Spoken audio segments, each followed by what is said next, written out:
it's Dr. Jade Teta here, just breaking in real quickly. It is time to talk about one of our sponsors, our earliest sponsor, Cured Nutrition. This is a CBD company. Cured Nutrition is another one of those next level human companies that is doing amazing things in the world. Let me tell you a little bit about one of the things I've been doing with CBD here recently. There is some really interesting research showing that chronic cannabis users, these are people who are smoking marijuana, are actually down-regulating the cannabinoid 1 receptor. Well, guess what the cannabinoid 1 receptor is involved in? Well, it's involved in cravings and hunger. And there is some really interesting mouse research that shows mice given products that lower CB1 or being engineered with a lower CB1 activity actually eat less and are not obese as a result of that. And so I have been experimenting using CBD to lower hunger, to down-regulate the CB1 receptor, just the way chronic cannabis users tend to be very thin. And it has been working very well. Now, of course, the other thing that I use this for and have used it for since day one is Cured Nutrition has a product called Zen that is a mix of magnesium and CBD and some other really nice formulations in there that I use to help me sleep. I have notoriously bad sleep. My sleep still is not perfect, but the Cured Nutrition product Zen has made a big difference to helping me sleep better. And that is just huge. Now, of course, they have other products. They also have a product called Rise, which I do not use, but I have used in the past. It is great for those people who like to have a pick-me-up in the morning to focus better. So Zen and Rise are fantastic, but any of their CBD products used for down-regulation of the CB1 receptor to help with hunger and cravings, if you're one of these people who is constantly overeating and on a diet, you find that, hey, when I'm on a diet, I get this crazy sort of hunger and cravings. This may be something you want to check out. So check out curednutrition.com, use the code NEXTLEVEL.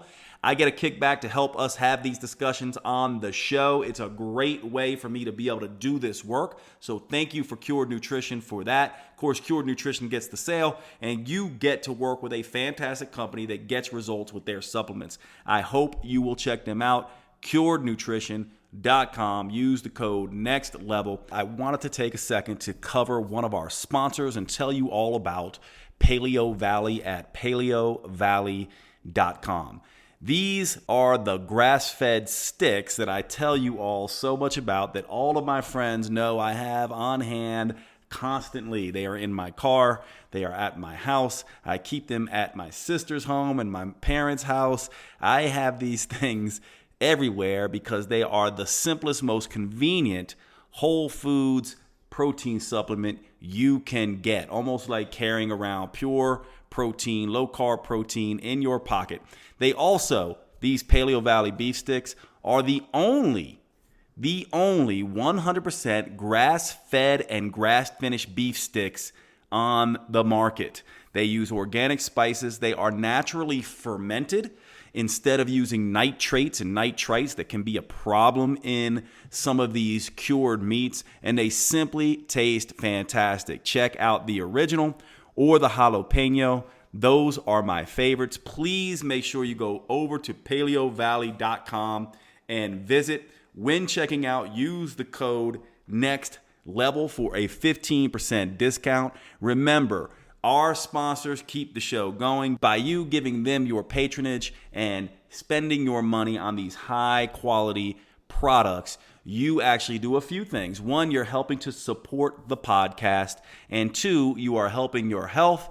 And three, you are making sure that good quality companies like Paleo Valley can be out there doing their business, changing the world, making the earth better. One of the things you may not know about this is that grass-fed organic and grass-finished beef is doing something that is so utterly important for our environment, actually helping to repopulate the topsoil. A lot of people don't know this, but our topsoil is being extremely depleted, and raising animals, especially cattle, the correct way helps to get that topsoil back. This is one of the reasons why I love Paleo Valley. Not to mention it tastes fantastic, but they're one of these companies like my other sponsors, Cured Nutrition and Organifi, that are doing the right things by the environment. I really appreciate everything they do, and I hope you will check them out. Thanks so much. PaleoValley.com. Use the code NEXTLEVEL. And now, back to the show.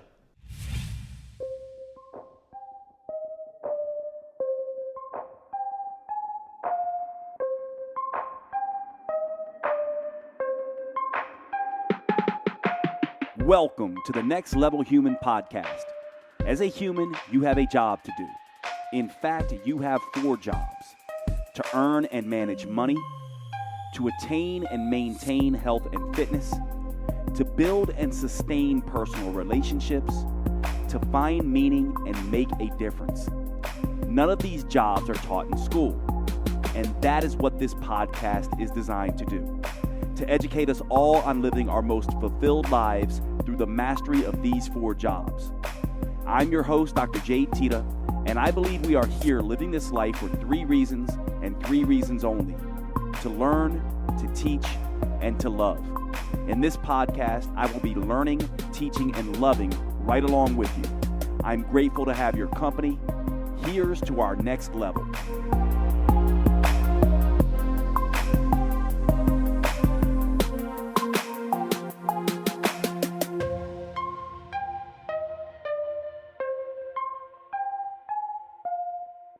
Let's just, to make sure that we're all on the same page, let's go through the menstrual cycle first before we could talk about the advantages and disadvantages of scheduling your diet and your exercise around the menstrual cycle. The first thing to know is that the menstrual cycle is different for every single woman, but in the textbooks, they typically give a specific or a menstrual cycle that is typical. And as all women know, there's no such thing as a typical menstrual cycle or a typical woman, but it's helpful in the education of this. So the typical menstrual cycle, as defined in the textbooks, is 28 days, okay? 28 days long. Now, obviously, some women will be shorter than that, some longer. The first day, day 1, is considered the first day of bleeding. And so that's when you actually begin to bleed and the lining of the uterus begins to shed. So that's day 1. Now, at that point in time, the hormones, estrogen and progesterone, have just fallen off pretty abruptly and they are low. Okay? What happens at that point is, under direction from the hypothalamus, which is the command and control center of the metabolism, and its communication center, the pituitary gland, the hypothalamus speaks to the pituitary gland, which speaks to then the ovaries, and the ovaries, under the influence of primarily follicle-stimulating hormone, FSH, are going to begin to mature the follicle. And during that time, the follicle starts to produce estrogen. And obviously, the follicle is what contains the egg. Okay, so you can kind of think about this growing follicle. As it grows over the first 2 weeks of the menstrual cycle, it begins to secrete more and more estrogen. And so estrogen levels rise during this first part of the menstrual cycle. We call it the follicular phase. And it's called the follicular phase because the follicle is developing during this first 2 weeks of the menstrual cycle. Okay. Now, during this time, estrogen is going up. It's relatively low the first week during menses, and then it goes pretty high the second week. Okay. And during this time also, progesterone is low. As a matter of fact, women typically have about the same amount of progesterone in their blood as men might during this follicular phase. So it's a time where estrogen is high and progesterone is low, relatively speaking. Okay. So that's important to know. Now, we also can divide the follicular phase up into early follicular phase and late follicular phase. So early follicular phase is basically during menses, right? While you're bleeding. It's the first 7 days of the cycle. At this time, estrogen is low to moderate and progesterone is low.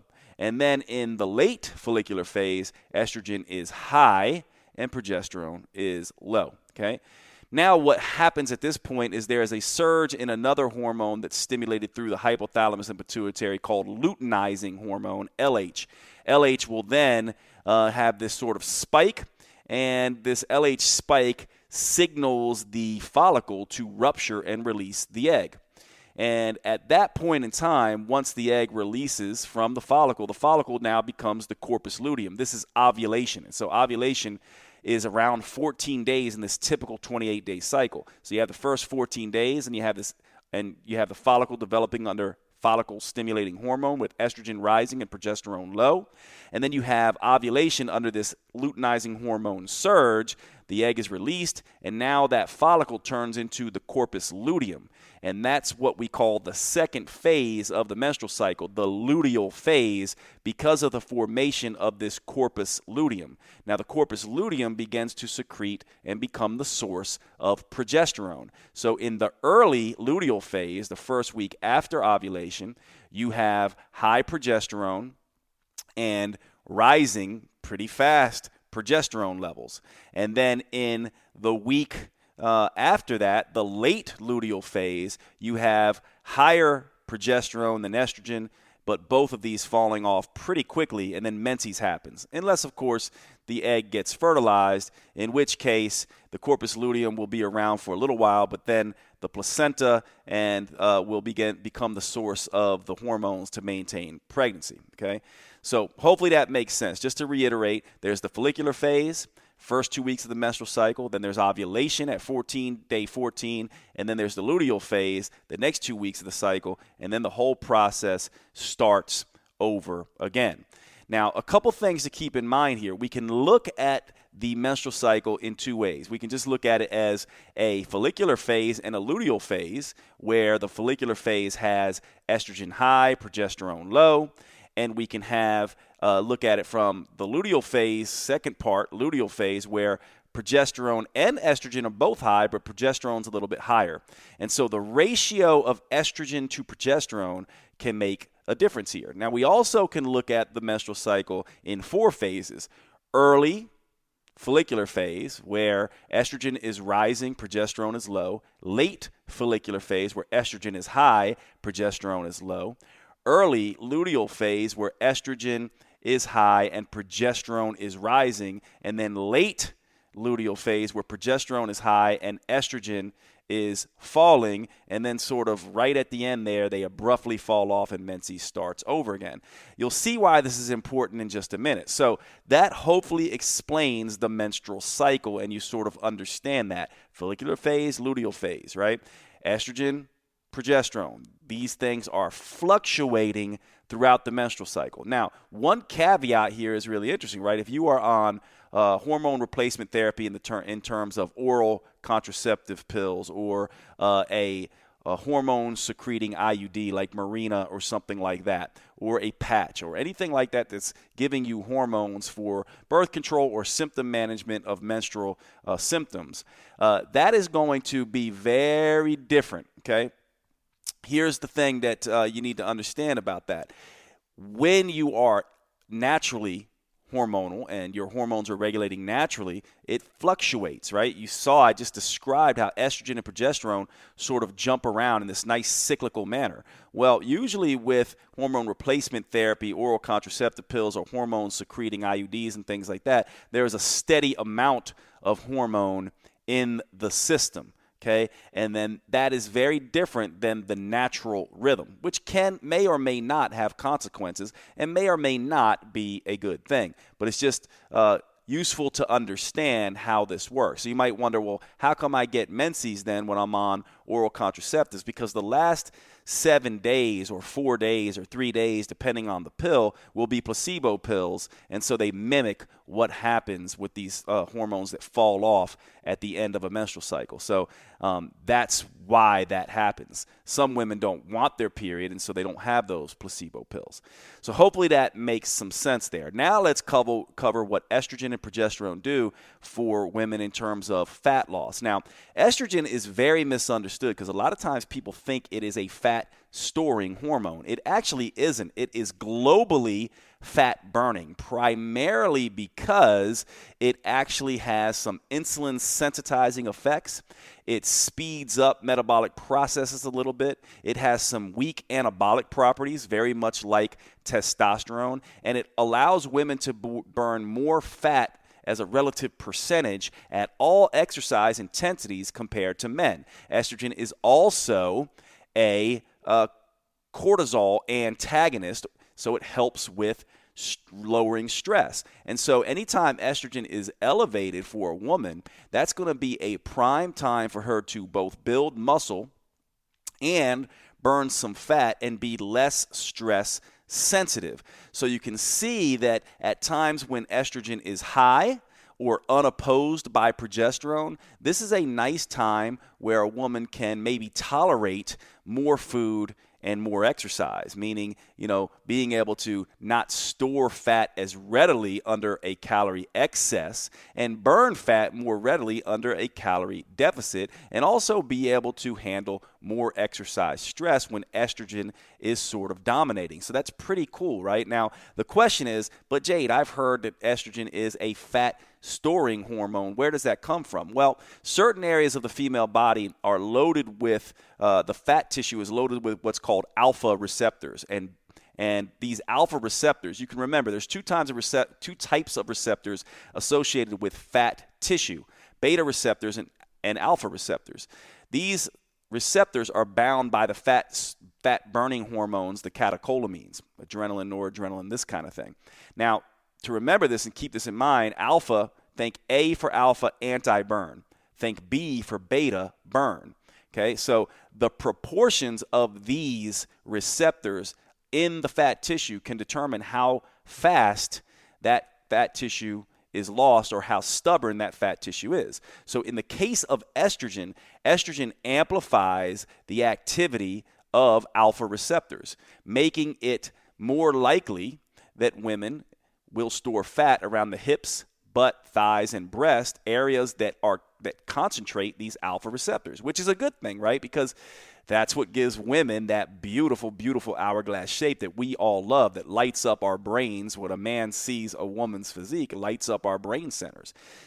That's what's doing that. So while estrogen helps burn fat globally, it does also make fat gain and fat gain more easily and fat loss more difficult at certain areas, the hips, butt, thighs, breast, right? So that's really important. So it gives women that hourglass shape. Now, progesterone. What does progesterone do? Well, progesterone antagonizes much of what estrogen does. So when more progesterone's around, you're a little bit more insulin resistant. The metabolism isn't as ramped up as it might be with estrogen. But progesterone does have some very nice anti-cortisol, anti-stress effects as well. So when progesterone is around, you may want to ease up a little bit. You may be a little bit more stress reactive because you'd be better off having both estrogen and progesterone together, right, to help buffer against stress. And you may be more insulin resistant, so less likely to be able to tolerate more carbohydrates and more calories in general. And so now this picture starts to emerge. We talked about the idea that in the follicular phase, there's more estrogen around, at least in terms of a relative perspective. The highest estrogen times would be when? Late follicular phase and early luteal phase, right? But the times where estrogen is most unopposed by progesterone would be the follicular phase itself, the first 2 weeks of the menstrual cycle. Now, I know this gets confusing, so you may want to listen to it over and over again, and I'll repeat it a couple times. But the reason I'm going through this is because this slight variation in looking at the menstrual cycle, whether you look at it in 2 phases, follicular versus luteal, or whether you look at it in 4 phases, early follicular, late follicular, early luteal, late luteal, may determine how you approach the menstrual cycle training. Okay, so hopefully that makes sense. So let's just recap real quick, because I know this is some very advanced biochemistry, and I know all of you are not biochemists. So once again, the follicular phase, first 2 weeks of the menstrual cycle. The luteal phase, the second 2 weeks of the menstrual cycle. Ovulation breaks those two up. Without the formation of the corpus luteum, without ovulation, there is no progesterone. Follicular phase, more estrogen relative to progesterone. Luteal phase, more progesterone relative to estrogen, right? Makes sense. So during the follicular phase, women should be able to train harder, eat more, and deal with life a little bit better because estrogen has those nice effects.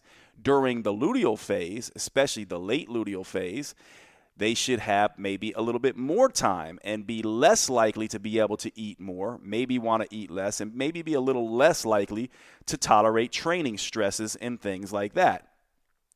So hopefully that begins to make sense to you now.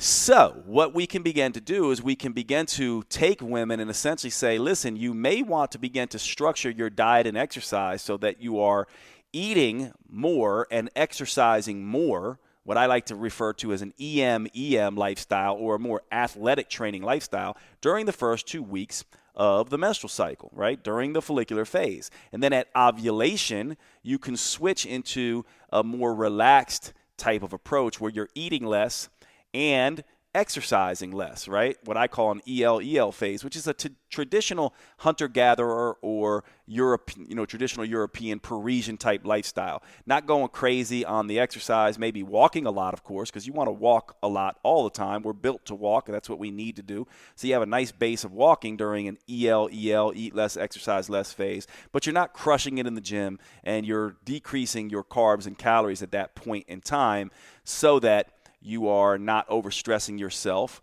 at the gym and not overeating with the food. And this goes very nicely with the menstrual cycle, right? So if you know when you ovulate, some women do, some women don't. I've heard it described many different ways by women. I remember one time I said, when you ovulate, I've heard that you have this little tickle, near your ovaries. And the woman looked at me, she said, tickle, are you kidding me? It's the worst pain ever. And of course, I was like, well, what would I know? I'm just a dude. I've never gone through this before, but I've heard it described different ways. Some women will feel some pain, some aching.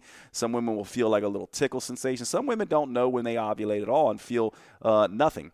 Typically during the ovulation, you might see an uptick in libido, actually. And you've heard this over and over again clinically, that libido seems to peak in most women right around ovulation and right around menses, which is really interesting, right? So you kind of have these peaks in libido as well. One other thing about the menstrual cycle, by the way, is at the end of the menstrual cycle, the last few days just before menses, estrogen and progesterone will drop pretty precipitously. And this is really, if you want to know what menopause feels like and you're a younger woman, you kind of go through a mini menopause every single month, right? You kind of go through this mini menopause where estrogen and progesterone fall away. And this is why you can get some emotional lability and, feeling anxious or depressed and those kinds of things, because there are receptors for estrogen and progesterone all over the body, including in the brain. And so just a precursor real quick, because I like this to be an advanced course, this podcast. Estrogen is primarily associated with serotonin and dopamine. Serotonin is largely considered the self-esteem brain chemical. It is a relaxant and sort of a feel-good brain chemical. Dopamine is sort of a motivating and focusing brain chemical. And so estrogen is associated with these two things. Progesterone is typically associated with GABA, which is the major relaxing brain chemical, which is why a lot of times people think progesterone is an anxiolytic, helps with anxiety. That's why women who are going through perimenopause, as progesterone falls away, can start getting anxious where they didn't have it before. It's also why sometimes women will feel fine during the first 2 weeks of their menstrual cycle, but start getting anxiety in the next 2 weeks if they are progesterone deficient and not having the formation of the corpus luteum or not producing enough progesterone.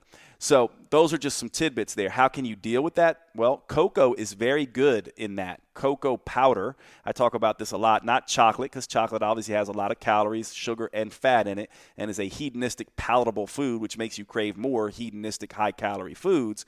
But cocoa powder, so taking cocoa powder, like the stuff you put in cakes, putting it in water, and stirring it up and drinking that. Cocoa powder has anandamide in it, which is a cannabinoid that relaxes the brain chemical. It's been called relaxes the brain. It's been called chemical bliss in some research. Calms you. Has phenylethylamine in it, PEA, which is the thing that will make your dog sick if they get a hold of chocolate. That's a dopamine mimicker. And it also raises serotonin. My brother Keone, who's an expert in this, I may have this right or wrong, but I think he told me, I don't know this off my head, but I think he told me that it has preformed serotonin actually in cocoa powder. I'll have to confirm that with him, because he is one of the best experts probably in the world on cocoa powder. But we use this in our clinic all the time, right around menses, cocoa powder in water like coffee to stabilize brain chemistry. My company, Metabolic Effect, actually has a product called Craving Cocoa that we almost were going to call Menstrual Cocoa, but obviously that wouldn't go over too well. But Craving Cocoa was specifically designed for this. So if you're interested in that, you can check out metaboliceffect.com. Sorry to break in. I want to cover one of my sponsors, Organifi. Now, look, I'm a little embarrassed to admit this, and many of you who know me well know this, but shockingly, I cannot stand vegetables. I really do not like vegetables. I have not liked them since a child. I think it has something to do with my mom, who cooked everything just boiled everything, no salt, no fat, no taste, period. And so I developed an extreme dislike for almost all vegetables. And still to this day, I have a difficult time getting in my fruits and vegetables. Well, Organifi, started by my good friend Drew Canoli, who I've developed a relationship over the years, and I am really sort of tickled that we finally get to do this together with Organifi sponsoring the Next Level Human podcast. Drew is a next level human. Organifi is a next level human company. I can't say enough about them. I'm excited for them to be on board as a sponsor for the Next Level Human podcast.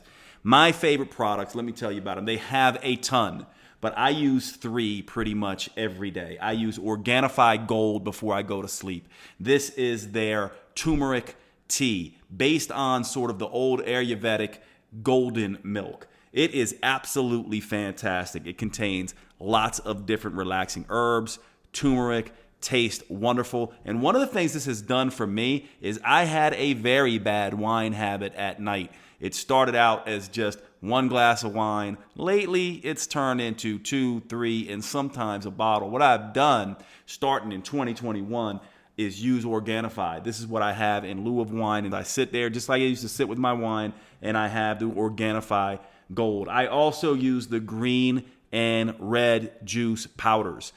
I have never liked greens and reds juices, period. These powders to me always tasted like swamp water. I use 1 scoop of the greens, 1 scoop of the reds first thing in the morning before my coffee. It has become a ritual over the last several years. It is fantastic. Those are the ones I use the most. Of course, they have a great line of protein products, and they have a new Organifi Gold chocolate, which I have not tried yet, but I cannot wait to try that because you all know I love cocoa powder and use it for lots of different things, for cravings and everything else. Check out Organifi, Organifi.com. Use the code NEXTLEVEL. Please take care of Organifi the same way they're taking care of the earth, doing amazing things as a company, and now taking care of the Next Level Human podcast so we can all be together and have these discussions. Organifi.com. Use the code NEXTLEVEL. I want to ask you a question. If you had to follow your friends around who are not the healthiest in the world and see what they are doing, what would be the number one thing you would probably tell them to do to start? For most people, that's going to be drinking more water, right? This is something that we talk about all the time in health and fitness. It's almost as if we think of it as an afterthought now because obviously water is so crucial. However, we oftentimes get this wrong. For example, did you know that when it comes to hydration, just drinking water can make things worse? Most people don't know this. Why? Partly because most people are over drinking water and under consuming the electrolytes that help water do its job. What we don't realize is that hydration is not just about water. It's about electrolytes, the minerals in there, as well as getting that water into the cells. And so you do not want to be over consuming water if you're not getting your electrolytes right. And this opens up a whole new discussion because most people are not getting their electrolytes right. For example, did you know that low sodium, too low sodium, is an issue? Just as much, if not more so, than high sodium. In other words, what we want if we're going to get the right electrolytes is to get the right amount of sodium and potassium and magnesium in the Goldilocks zone. We don't want too much. We don't want too little. We want it just right. This opens up a whole other thing here too, because people who are exercising, doing sauna therapies, doing low-carb diets are disrupting and losing lots and lots of their electrolytes. For example, when insulin is not around in low-carb diets, you will excrete lots of sodium. In other words, under that state, exercising, low-carb diets, all these things, you actually need more sodium.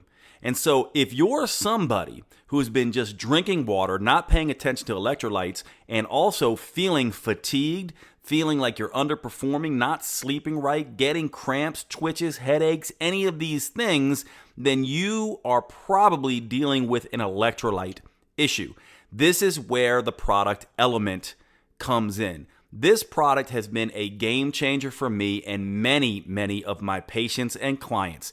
This is a rehydration electrolyte beverage, basically. It is a powder of electrolytes formulated with 1,000 milligrams of sodium, 200 milligrams of potassium, and 60 milligrams magnesium without the added sugar and other nonsense that comes in beverages like Gatorade. This stuff is basically a rehydration beverage on steroids. It is the thing that is going to replenish your electrolytes in the right ratios, decrease fatigue, really correct chronic dehydration. And by the way, many people are dehydrating themselves, becoming hyponatremic, low sodium, when they're consuming too much water. You need your electrolytes on board, especially if you are someone who is losing lots of sodium and other electrolytes through low-carb diets and lots of exercise. This is where Element comes in. Element is a new sponsor to the Next Level Human podcast. I cannot recommend this product enough. I have been using this stuff for months now, and I have immediately seen changes in my energy levels. I feel like I'm operating on a whole other level, and I have seen this as being the primary thing that people who have been using Element have been telling me, that their fatigue is getting better, especially fatigue that comes after very intense workouts that involve lots of sweating and lots of intense output from the nervous system. Please check out Element. Use the code NEXTLEVEL. DrinkElement.com. That's DrinkLMNT.com. DrinkElement.com, and let's get back to the show. You're now understanding how you can use the menstrual cycle. Now, here's one other caveat here, and you're probably going to want to listen to this podcast several times, because what I'm going to tell you now complicates things a little bit further. But just to review where we are, estrogen tends to be the more anabolic, stress-reducing hormone that helps women feel more brain stable, helps with motivation and mood enhancement, allows women to eat a little bit more and exercise a little bit more and be more likely to get lean and build muscle while doing that, versus when estrogen is lower. Now, when progesterone starts to dominate relative to estrogen, most of those estrogen effects are undone. So that's why you get this effect. You probably want to be stricter on your diet, or at least ease up and be in a less stressed state in the second half of the menstrual cycle, the luteal phase, and then train like crazy and eat a little bit more during the first half. And you should do very, very well with this. And if you know when you ovulate, you know exactly when to make that switch. Now, here's just a little caveat here. Obviously, if you know when you ovulate, you would follow an eat more, exercise more approach from the first day of bleeding up until when you ovulate. And then you'd follow the eat less, exercise less approach until you menstruate again, right? So, because not every menstrual cycle is going to be exactly 28 days. And so you can use it that way. So it won't always be 2 weeks and 2 weeks. So that's the way to do this when we're looking at the menstrual cycle just from the luteal and follicular phase. However, if you're trying to target specific areas, let's say you're a woman who is pear-shaped and wants to focus on losing lower body fat, hips, butt, and thighs. Well, now we have to look at this a little bit differently, because now you want to attack the alpha receptor situation, right? You want to sort of deal with that situation. And so what happens is estrogen levels actually enhance alpha receptor activity, right? So at the times when estrogen is the highest, forget about progesterone now, but at the times when estrogen is the highest, those are going to be the times when it's going to be most difficult to burn off fat from those areas. However, at the times when estrogen is the lowest, it may be a good time to attack those specific body parts. So when is estrogen the lowest? Well, it's low, right? First week of the menstrual cycle. It's low early follicular phase, right? And it's low right at the end of the menstrual cycle as well, late luteal phase. So during the late luteal phase, the week before menses, and early follicular phase, the week of menses, is the time that estrogen is going to be the lowest. And that's the time where you can attack these specific alpha dense areas of the body as a woman. Now, it's tricky, right? Because these are also the times that it might be a little bit more stressful for the system, and that's a little tricky to do.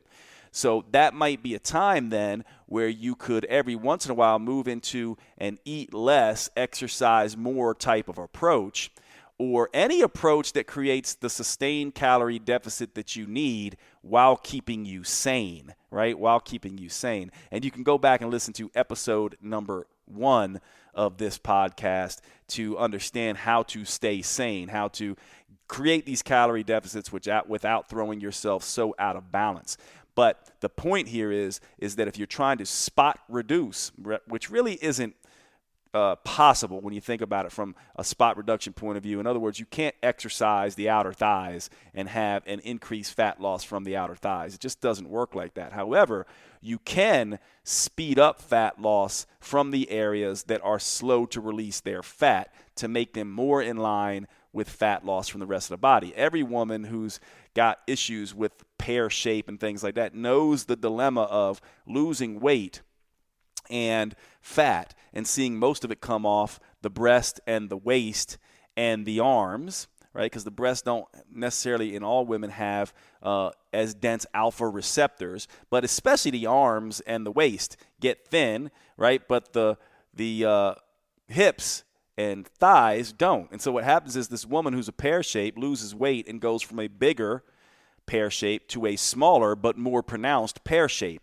And this is because while you're burning fat all over the body, you're burning fat more slowly from the hips and thighs. I've even had women tell me, I swear that my hips and thighs are growing. It's just an illusion. It's just that they're losing fat at a slower rate compared to the rest of the body. So timing your calorie deficits and your exercise in line when estrogen is low could be useful here. Now, I'll say one final thing. I don't like to go on in these podcasts, try to keep it short, but I will say one final thing here for menopause, because obviously this impacts the menstrual cycle. Menopause is really 3 different phases: perimenopause, menopause, and postmenopause. At perimenopause, what begins to happen is ovulation starts not to occur because the follicle and the eggs are not maturing, or they're old, or they are not being stimulated adequately for many different reasons during the aging process. That's what basically begins to happen. So during perimenopause, what happens is you end up having a situation where estrogen begins to dominate and progesterone is low, because if you don't ovulate, what happens is you don't form the corpus luteum and estrogen is low. Another interesting thing about that is estrogen, in order for estrogen to do its job and get the right cycle, this is all built on a cycle, it does need some progesterone inputs. And so because it's not getting that, in the perimenopause, you'll see progesterone levels, sometimes they're high, sometimes they're low. They're very volatile. They're up and they're down. Estrogen levels and progesterone levels will be low. And so this is a very volatile time. And so during this time of the sort of menstrual cycle for women, our life cycle for women, what they may want to do is be focusing on relaxing. They're very stress sensitive at this time because estrogen can be so volatile and all over the place. So it's not high like we would want it in stabilizing the brain chemistry. Actually, it's all over the place, jumping up and down and high and low, and progesterone is low. So this is a time to really begin to watch your food intake, to reduce stress, to take a lot of long walks, to not try to ramp up and do more in the exercise realm. That can make things worse. As you progress into menopause, what happens is now estrogen falls along with progesterone. So now they're both low, which symptom-wise makes things easy for women. But this is when you start to see a spread of weight around the middle. Belly fat starts to grow here because estrogen and progesterone are both anti-cortisol hormones. And as they fall, the belly fat starts to get bigger. And that's when you have to start really, again, focusing on stress reduction. And so menopause is really a time when stress becomes one of the major contributing factors to the inability to lose weight or the fact that you're gaining weight. It's not diet and exercise so much anymore. It's more stress management. Then, of course, at postmenopause, it's tricky because at postmenopause, what happens is the ovaries produce estrogen, progesterone, and testosterone. What some studies suggest is that while the ovaries will stop producing estrogen and progesterone, sometimes in some women, you'll see that the ovaries continue to produce testosterone at the same rates that they once did. So all of a sudden, these women start to have more testosterone, relatively speaking, not from an absolute perspective, but relatively speaking, from estrogen and progesterone. And even if estrogen and progesterone and testosterone fall, it's oftentimes still the fact that you have a higher now proportion of testosterone compared to estrogen and progesterone than you ever have before as a postmenopausal woman. And this is why, you'll start seeing as men and women age, women start looking a little bit more like men as they age, and women, same thing. They start losing their testosterone and start getting more estrogen exposure. They start looking a little bit more like women. And so what you want to begin doing at menopause, both perimenopause and postmenopause, is understand these changes and understand that the biggest thing that you can do as a menopausal woman is start to really look after your stress management, which really, what are the two best things for stress? Really, well, sleep and naps and things like that, sure, but walking too. Walking is amazing because it's the only form of activity that actually sensitizes the whole body to insulin and lowers cortisol. And so walking should become the dominant form of activity. And obviously, you have to watch your calorie intake as well. So that's it for today's podcast on the menstrual cycle. This was obviously loaded with some in-depth hormonal chemistry and all of that kind of stuff. So you may want to listen to it over and over again, but I hope that is beneficial for you. And I will see you at the next podcast.